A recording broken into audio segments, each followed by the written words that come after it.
بسم اللہ الرحمن الرحیم عن جابر رضی اللہ تعالی عنہ قال قال رسول اللہ صلی اللہ تعالی علیہ وسلم لخالتی اخرجی فجدی نخلکی لعلکی ان تصدقی منہ او تفعلی خیرا، رواہ ابو داؤد۔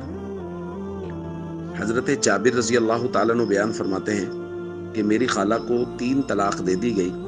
اور وہ گھر سے نکلتی تھی کہ اپنے باغ میں سے کھجوریں توڑتی تھی۔ ایک آدمی ان کو ملے، فنہاہا، ان کو منع کیا کہ آپ گھر سے نہ نکلا کریں۔ فاتت النبی صلی اللہ علیہ وسلم، حضور کی خدمت میں آئی، فذکرت ذلک لہ، اور انہوں نے حضور کو یہ بات ذکر کی کہ میں گھر سے نکلتی ہوں اور مجھے انہوں نے منع کیا ہے۔ آپ صلی اللہ علیہ وسلم نے فرمایا اخرجی فجدی نخلکی،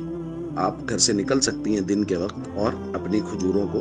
توڑ سکتی ہیں، کیونکہ ہو سکتا ہے کہ آپ اس میں سے صدقہ کریں یا اس سے کوئی اچھا اور بہتر کام کر لیں۔ دوستو، اس بات کو اچھی طرح سمجھ لینا چاہیے کہ عام حالات میں اگر گھر کا گزر بسر ہو رہا ہے اور گھر کے معاملات ٹھیک چل رہے ہیں، خرچے اور راشن وغیرہ کی کوئی پریشانی نہیں ہے، تو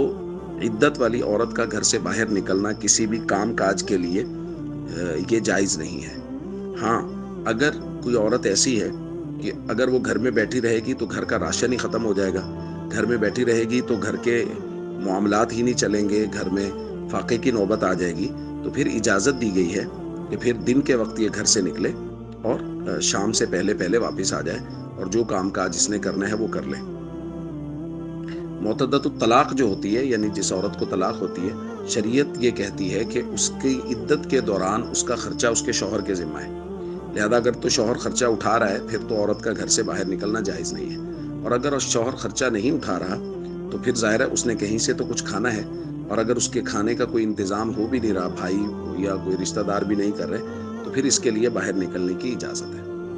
جو خواتین سرکاری جاب کرتی ہیں اور اگر ان کا شوہر فوت ہو جائے یا ان کو طلاق ہو جائے تو ان کو چاہیے کہ وہ سرکاری طور پہ رخصت لے لیں، وہاں سے درخواست دے کے وہ اجازت لے لیں اور رخصت کے ساتھ وہ گھر میں وقت گزاریں۔ اور اگر ایسا ممکن نہ ہو، رخصت کی کوشش کی جائے اور رخصت نہ مل رہی ہو اور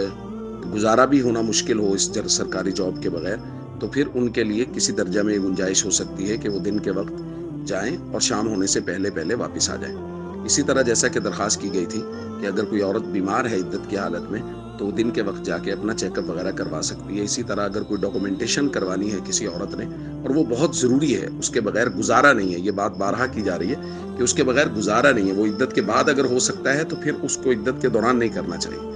اس کے بغیر اگر گزارا نہ ہو رہا ہو تو کوئی ڈاکومنٹیشن وغیرہ کے لیے اگر وہ عورت جانا چاہے تو وہ دن کے وقت جا سکتی ہے، شام ہونے سے پہلے واپس آ جائے۔ اور یہ بات بارہا درخواست کی جا رہی ہے کہ مختصر دورانیہ میں تمام مسائل بیان نہیں کیے جا سکتے۔ اگر کوئی مسئلہ درپیش ہے اور وہ سمجھ میں نہیں آ رہا تو مقامی علماء سے یا جو بھی عالم جس سے آپ رابطے میں ہیں ان سے مسائل پوچھ کے پھر چلنا چاہیے۔ السلام علیکم ورحمۃ اللہ وبرکاتہ۔